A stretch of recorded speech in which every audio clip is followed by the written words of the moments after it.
ये आर्टिकल बहुत अच्छा है।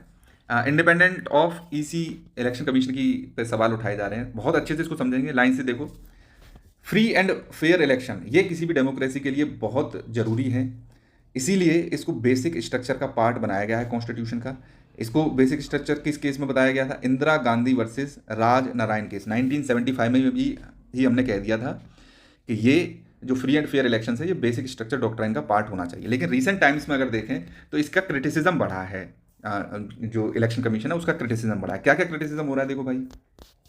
अपोजिशन अलायंस ने बोला है कि जो टू रिमूव द सीईसी, उसका जो प्रोसेस है ना वो क्वेश्चन किया है कि सीईसी को रिमूव करना, अपोजिशन करना है ना, अपॉइंट करना, तो उसमें फेयरनेस नहीं है। प्लस सीईसी को बोला है,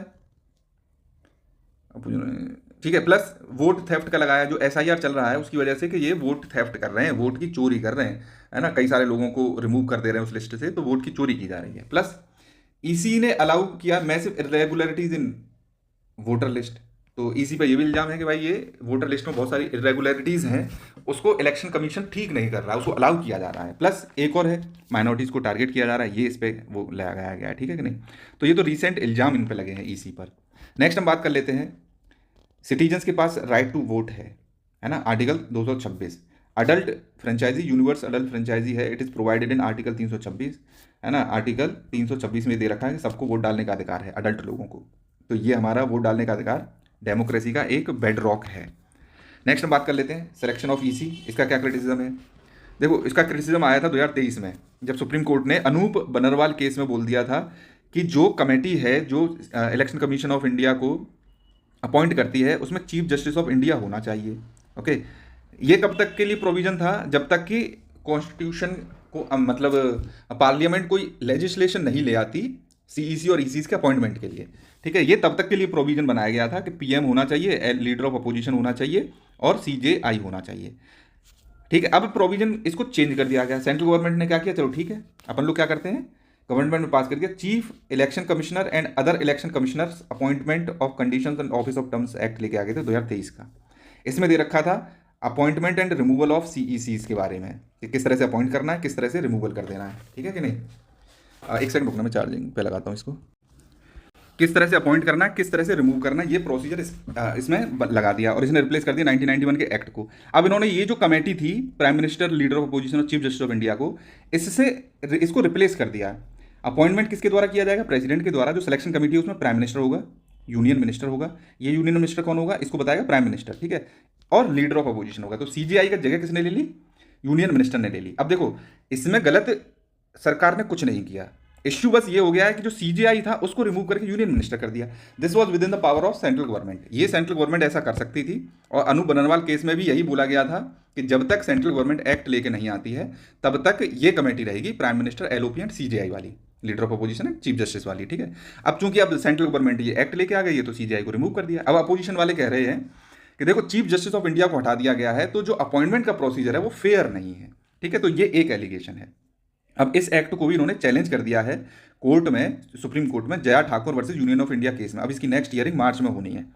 कॉन्स्टिट्यूशनल मैंडेट की बात कर देते हैं, चुनावों को लेकर क्या क्या है। आर्टिकल 324 क्या कहता है? आर्टिकल 324 कहता है कि एक परमानेंट इलेक्शन कमीशन होना चाहिए। इसका मतलब ये कॉन्स्टिट्यूशनल बॉडी हो गई, ठीक है कि नहीं। इसके पास पावर्स किस चीज़ की होंगी? 3 पावर्स होंगी इसके पास। सुप्रिटेंडेंस, इलेक्शन को सुप्रिटेंडेंस करेगा, ये डायरेक्ट करेगा और कंट्रोल करेगा इलेक्शंस को। किस किस के इलेक्शंस को?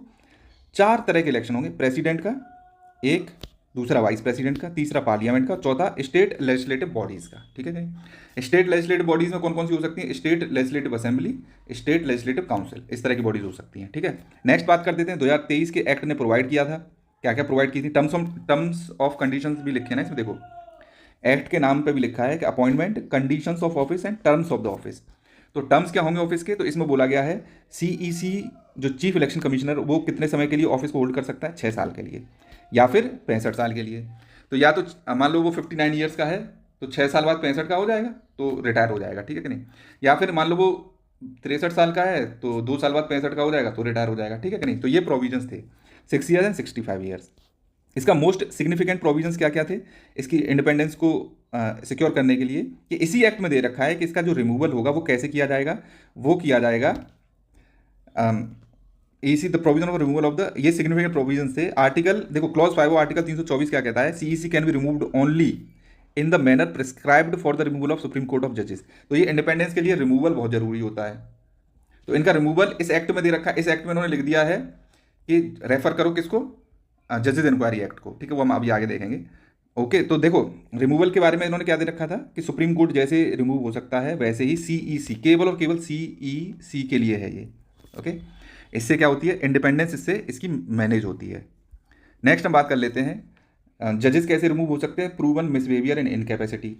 आर्टिकल 324(5) क्या कहता है, conditions of service can not be varied. दूसरा है ये इंडिपेंडेंस के लिए, पहला रिमूव नहीं कर सकते, दूसरा कंडीशंस ऑफ सर्विसेज को वेरी नहीं किया जा सकता है। Removal of other election commissioner कैसे कर सकते हैं, ये प्रेसिडेंट कर देगा, ये एडवाइस ऑफ सीईसी पे किया जा सकता है। ध्यान रखना जो सीईसी है वही केवल सुप्रीम कोर्ट के जजेस की तरह रिमूव हो सकता है, अदर इलेक्शन कमिश्नर हैं वो प्रेसिडेंट सीईसी के एडवाइस पे रिमूव कर सकता है, और सीईसी इसमें एडवाइस अपनी मर्जी से नहीं दे सकता, ये चीज़ ध्यान रखना। सुओ मोटो अपनी मर्जी से नहीं, आज सुबह मुंह धुल के कह दिया कि इलेक्शन कमिश्नर को रिमूव कर दो, नहीं। तो इसको बैलेंस देखना पड़ेगा कि मतलब इन्होंने कुछ गड़बड़ काम किया हो तभी वो कर सकता है। सीईसी की चीफ इलेक्शन कमिश्नर की पोजीशन क्या है, आर्टिकल 324 प्रोवाइड करता है कि इलेक्शन कमीशन होना चाहिए, सीईसी इसका हेड होना चाहिए और अदर कमिश्नर होने चाहिए। 1989 तक देखें तो इलेक्शन कमिश्नर में केवल और केवल इलेक्शन कमीशन में केवल एक ही इलेक्शन कमिश्नर हुआ करता था, लेकिन 1989 के बाद इसको मल्टी मेंबर बॉडी बना दिया गया था। ठीक है, 1 साल तक ये मल्टी मेंबर बॉडी रहा और 1 साल बाद 1990 में इसको फिर से सिंगल मेंबर बॉडी बना दिया, फिर ये 3 साल तक सिंगल मेंबर बॉडी रहा, फिर उसके बाद 1 अक्टूबर 1993 को इसको फिर से मल्टी मेंबर बॉडी बना दिया गया और तब से लेके अब तक ये मल्टी मेंबर बॉडी है। और जाहिर सी बात है जब इसको मल्टी मेंबर बॉडी बनाएंगे तो इसको कुछ लोग सुप्रीम कोर्ट में भी लेके जाएंगे। TN station versus union of India case हुआ 1995 का, उसमें सुप्रीम कोर्ट ने कह दिया कि इसकी 3 मेंबर बॉडी ही रहने दो। क्लियर है, इतना आपको समझ में आ गया होगा। अब प्रोसीजर की बात कर लेते हैं। प्रोसीजर क्या है चीफ इलेक्शन कमिश्नर को रिमूव करने का, बहुत ही कॉम्प्लेक्स और रिगरस प्रोसेस है। क्वासी जुडिशियल पार्लियामेंट्री प्रोसीडिंग्स होती हैं इसमें। ये किस लिए रखा गया है, इसको हमको इंडिपेंडेंस सिक्योर करनी है ना इलेक्शन कमीशन की, तो उसके लिए रिमूवल का प्रोसीजर बहुत ही खतरनाक रखा गया है। रिप्रेजेंटेशन ऑफ पीपल एक्ट 1950 या 1951 की बात कर लेते हैं। ये किस चीज़ पर फोकस करते हैं, इलेक्टोरल प्रोसीजर्स, वोटर्स का रजिस्ट्रेशन कैसे करना है, कैंडिडेट्स की क्वालिफिकेशन क्या होनी चाहिए। लेकिन जो 2023 का जो एक्ट आया था वो बताता है रिमूवल का प्रोसीजर्स क्या होने चाहिए। तो इसी रिमूवल के प्रोसीजर्स में इन्होंने साफ साफ लिख दिया है, किसको देखो जाके आर्टिकल 124 देखो, जिससे सुप्रीम कोर्ट के जजेस रिमूव होते हैं। ठीक है, अब इस आर्टिकल में क्या लिखा हुआ है, इस आर्टिकल में लिखा हुआ है पार्लियामेंट बताएगी लॉ बना के कि जजेस ऑफ सुप्रीम कोर्ट कैसे रिमूव होने चाहिए। तो पार्लियामेंट क्या एक्ट लेके आई थी, जजेस इंक्वायरी एक्ट लेके आई थी 1968 में। ठीक है, अब इसके तहत जजेस रिमूव होते हैं। अब इसी के तहत जैसे जज रिमूव होंगे वैसे सीईसी रिमूव होगा। तो इसको हम देख लेते हैं कैसे रिमूव होते हैं। इसमें एक इन्वेस्टिगेशन बैठाई जाती है कि किसी जज ने मिसबिहेवियर तो नहीं किया, और इनकैपेसिटी का मतलब होता है पागल तो नहीं हो गया ये, ठीक है कि नहीं। इसके लिए क्या करना पड़ेगा, एक नोटिस देना पड़ेगा पार्लियामेंट को। Parliament in the sense Lok Sabha में अगर नोटिस दे रहे हैं तो 100 लोग साइन करके देंगे उस नोटिस को, राज्यसभा में अगर नोटिस दे रहे हैं तो 50 लोग उसको साइन करके देंगे, ठीक है कि नहीं। स्पीकर और चेयरमैन के पास पावर रहती है कि इस नोटिस को हटा भी सकते हैं, मतलब रिजेक्ट भी कर दो डायरेक्ट। हाँ, अब देखो अगर नोटिस दोनों हाथों में एक साथ दिया गया है, कोऑर्डिनेशन करने के लिए क्या है, दोनों हाउसेज में नोटिस को एक साथ अगर दे दिया गया है तो दोनों हाउसेज को बातचीत करके ही मोशन को एक्सेप्ट और रिजेक्ट करना पड़ेगा। मोशन को रिजेक्ट कर दिया तो रिमूवल का प्रोसेस ही खत्म। लेकिन अगर उसको एक्सेप्ट कर लिया जाता है तो जिस हाउस ने उसको एक्सेप्ट किया है वो हाउस 3 मेंबर की एक इंक्वायरी कमेटी सेट करता है। इस इंक्वायरी कमेटी में जजेस ही होते हैं सारे। जजेस को रिमूव करने के लिए जजेस की ही इंक्वायरी कमेटी होती है, जिसमें या तो एक तो चीफ जस्टिस ऑफ इंडिया होगा या सुप्रीम कोर्ट का जज होगा, ठीक है, एक मेंबर ये हो गया। दूसरा मेंबर होगा chief justice of high court, किसी भी एक चीफ जस्टिस को ले लेंगे। तीसरा होगा एक डिस्टिंग्विश्ड जूरिस्ट को बैठा देते हैं, ठीक है कि नहीं। तो इस तरह से रिमूव किया जाता है। तो डॉक्ट्राइन ऑफ नेचुरल जस्टिस इसमें फॉलो की जाती है, मतलब सुनवाई होनी चाहिए, फ्री एंड फेयर हियरिंग होनी चाहिए। फिजिकल और मेंटल इनकैपेसिटी की बात करें कि पागल तो नहीं हो गया है कोई जज, उसके लिए एक मेडिकल एग्जामिनेशन किया जाता है, किसके द्वारा, एक मेडिकल बोर्ड को। इसको भी कौन सेटअप करता है, चेयरमैन या स्पीकर, ये याद रखना, ये चीज़ों पता नहीं होती हैं लोगों को।